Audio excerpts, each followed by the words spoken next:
নামাজে সাজদা দিলে পরে একটা সাজদাই মেরাজ হয় সংসারে। আমার নবী আল্লাহ বলছে, দোস্ত গো, তোমার উম্মতের জন্য মেরাজ রাখছি, কোরআনের ভাষায় কোরআনে পাঠিয়ে দিছে দাইমুন সালাম, এটাকে কায়েম করতে হবে। মাবুদ গো, যারা এখনো দিন নেয় নাই, সেই সালাত কায়েম করার মতো তো তাদের উপায় নাই, তারা কোন জায়গায় পড়বে? আল্লাহ বলছে, দোস্ত তাদেরও জায়গা আছে, তোমার উম্মতের বলে দিও, তোমার দিন নিয়েছে কথা ঠিক, কিন্তু একজন মুর্শিদের কাছে হাত দেয় নাই, মুর্শিদের কাছে বায়াত করে। এইদিকে লক্ষ্য রাখেন তো, ডিরিক বান্ধরে দুই নয়নে ভুলল না মন তারে। তারা কোন জায়গায় পড়বে? তারা কোন জায়গায় এই সালাত আদায় করবে? তাদের সালাতের জায়গা কোন জায়গায়? আল্লাহ বলছে, দোস্ত গো, তুমি বলে দিও, যাদের মা বেঁচে আছে, সকালবেলা ঘুমের থেকে উঠা বড় ঘরের সম্মুখে দাঁড়াইয়া যদি ডাকে মা, মা গো, মা যখন ঘরের সম্মুখে দাঁড়াবে, সঙ্গে সঙ্গে মার ওই পেটের মধ্যে হাত দিয়ে বলবে, মা 10 মাস 10 দিন তোমারই গর্বে ছিলাম, আমাকে গর্বে নিয়ে কত কাটার আচর খেয়েছে, কত রৌদ্রিতে শুকাইছ, কত বৃষ্টিতে ভিজছ, মা তুমি তো আমারে কোনোদিন দুঃখ দাও নাই। এই বলে কোন সন্তানে যদি মায়ের পায়ের দুটা বৃদ্ধ আঙ্গুলে চুম্বন দিতে পারে, একটা করে চুম্বন করার বিনিময়ে 10টা করে কবুল হতেন সওয়াব দেব আমি তাদের। এই যে মিরাজ, অনন্ত মিরাজ, যার সাথে যার ভালোবাসা, তার সাথেই হবে তার হাসর। কিন্তু সেই ভালোবাসা করতে গেলে আগে বাসা ভালো করতে হবে। হ্যাঁ, দিলাম এই কথা ছেড়ে। যা কিছু মায়া কান্না কেঁদেছিল, সমস্ত কান্নার জবাব আমার এই কথার মধ্যে রয়ে গেল। ভক্তরে, ভক্ত কোনোদিন বিপদে পড়ুক, মুর্শিদ কোনোদিন চায় না। হ্যাঁ, এই বিশ্বজগতে যারা মুর্শিদ হয়েছে তারা জানে ভক্তের যে কি জ্বালা। ভক্ত আমার মাতা পিতা, ভক্ত আমার গুরু, ভক্তে আমার নাম রেখেছে পাঞ্ছা কল্পতরু। ভক্তের কাছে আমার গুরি, ভক্তে যেদিকে ঘুরাই আমি সেই দিকে ঘুরি। ভক্তে যদি দেয় আমি খাই, ভক্তে যদি না দেয় আমি উপবাসেই দিন কাটি। আমার চেয়ে ভক্ত আমার বহুত বড়। আমার হতে আমার নাম বড়, আমার নাম হতে আমার ভক্ত বড়। এই জন্য ভক্ত কোনোদিন বিপদে পড়ুক, এটা মুর্শিদ সহ্য করতে পারে না। আমার কাছে করেছ জিজ্ঞাসা, দয়াল নবী যেদিন মেরাজের সফরে গেছিল, তার বুরাকটা কেন এত কাবু ছিল? আজও আছে তো বাবা। একজন মানুষ যদি একজন মানুষকে ভালোবাসে, সদাই তার জন্য যদি কাটাকাটি করে, তাহলে তার চেহারা ঠিক ভালো ফেটে থাকে। 1,24,000 বুরাক সৃষ্টি করেছিল, বেহেশতের মধ্যে বানিয়ে রাখছে। এই যে কাবু বুরাকটা, এই বুরাকটা সদা সর্বদাই মাবুদের কাছে কাঁদছে, মাবুদ আমাকে সৃষ্টি করা হয়েছে। শুনেছি আখিরি আম্বিয়া হযরত মুহাম্মদ সাল্লাল্লাহু আলাইহি ওয়াসাল্লাম, উনি বলে তোমার সাথে সাক্ষাতে যাবে, উনি বলে মেরাজের সফরে যাবে। এই জন্য আমাকে অত বুরাক সৃষ্টি করে রাখা হয়েছে। দেখবেন যদি প্রধানমন্ত্রী আহে, ওই প্রধানমন্ত্রী যে গাড়িতে থাকে, ওই গাড়ির আগেও গাড়ি থাকে, পিছনেও গাড়ি থাকে, থাকে না? হ্যাঁ, আল্লাহ কয় দুনিয়ার একটা প্রধানমন্ত্রী যাবে, তার জন্য যদি 1000 গাড়ি থাকতে পারে। হ্যাঁ, দুনিয়ার একটা প্রধানমন্ত্রী কোনো জায়গায় যাবে, 1 সপ্তাহ 15 দিন আগে যদি সেই জায়গাটা পরীক্ষা করে প্রশাসন ব্যবস্থা করে যদি রাখা হয়, আমার আখিরি আম্বিয়া হযরত মুহাম্মদ সাল্লাল্লাহু আলাইহি ওয়াসাল্লাম আমার কাছে আসবে, তার বাহনটা আমি 1,24,000 বানিয়ে রাখলাম, আর এইটা বানিয়ে রাখলাম 40,000 বছর আগে। হ্যাঁ, তাইলে ওই বুরাকটাই বলেছিল, মাবুদ, আমাদেরকে সৃষ্টি করা হয়েছে, আল্লাহর বন্ধু তার কাছে সাক্ষাতে যাবে। মাবুদ গো, সবাই তো যাবে, আগে পিছনে থাকবে, কিন্তু ওই আখিরি আম্বিয়া হযরত মুহাম্মদ সাল্লাল্লাহু আলাইহি ওয়াসাল্লাম যদি আমার পৃষ্ঠে আরোহণ করত, তাহলে আমার জীবনটা ধন্য হয়ে যাইত। মাবুদ, সৃষ্টি যদি করেছ, যে পর্যন্ত তোমার বন্ধু আমার পৃষ্ঠে আরোহণ না করবে ততক্ষণ পর্যন্ত প্রতিজ্ঞা করলাম আমি বিন্দু বিসর্গ অন্ন পান করব না। সদা সর্বদাই কাদাকাটি করে। জিবরাইল আল্লাহর হুকুম পাইয়া যখন ভেস্তে যে বুরাক দিলে টান দিছে, একটা বুরাক টান দিলে আর একটা বুরাক আসে, একটা বুরাক টান দিলে আর একটা বুরাক আসে, এমন করতে করতে করতে করতে যখন লাস্টের যে বুরাকটা খুব কাবু শুয়ে আছে, উঠতে পারে না, জরাজীর্ণ অবস্থা, তার পাশেরটা যখন টান দিছে ও তো উঠে না, ক্রন্দন করতেছে। বুরাককে জিজ্ঞাসা করা হলো, বুরাক, একটা ধরে টান দে, আর একটা উঠে, আর একটা আসে, তো তোমার কাছেরটা টান দিলাম, তুমি কেন আসো না? বুরাক চোখের পানি ছেড়ে দিয়ে কয়, আমি উঠে কি করব? আমার যে অবস্থা, আমার যে চেহারা, আমি জানি আল্লাহর দুষ্ট কখনো আমার পৃষ্ঠে আরোহণ করবেন না।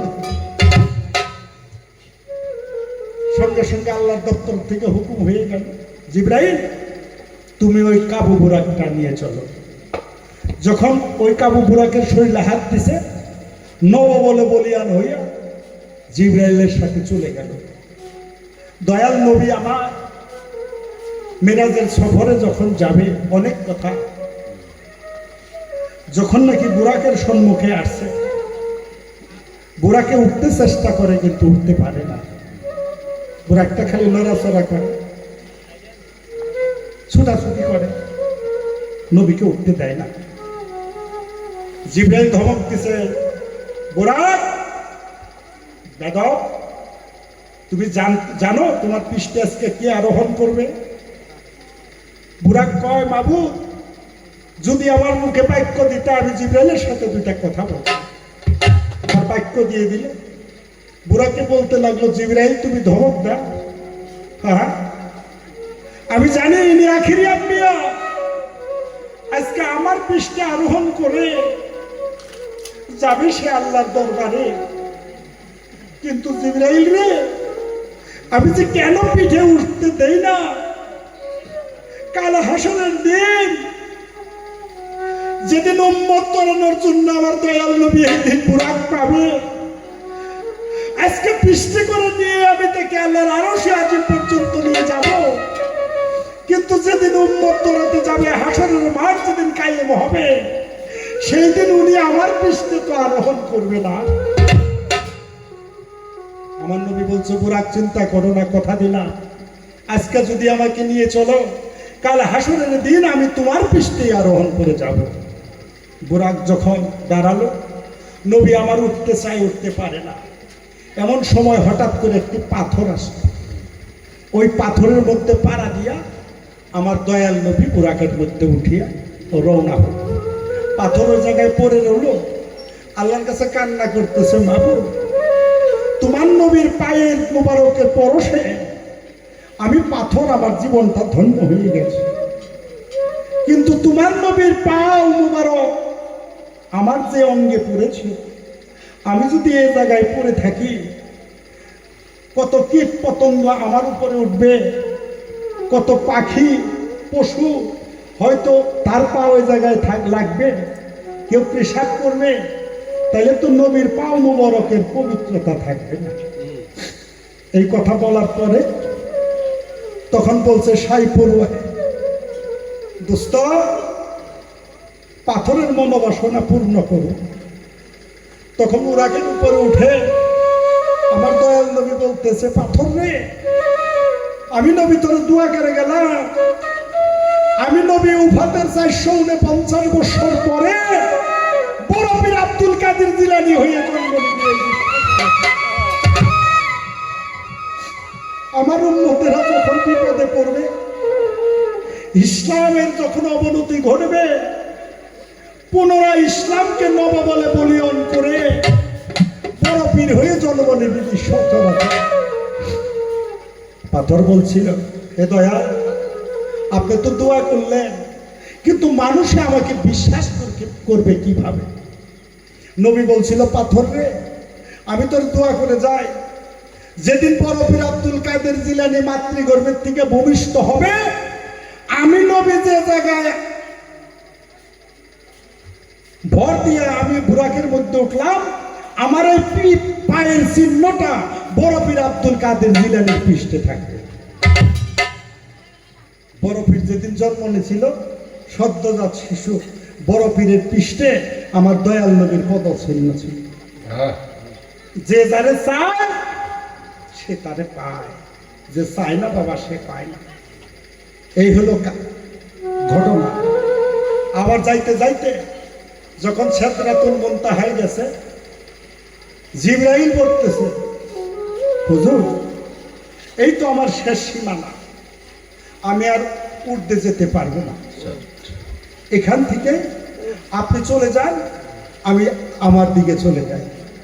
তখন নবী বলছিল, জিবরাইল, এত বিপদের সময় সংকট জায়গায় কোনো বন্ধুকে কোনো বন্ধুরে রাইখে চলে যায়?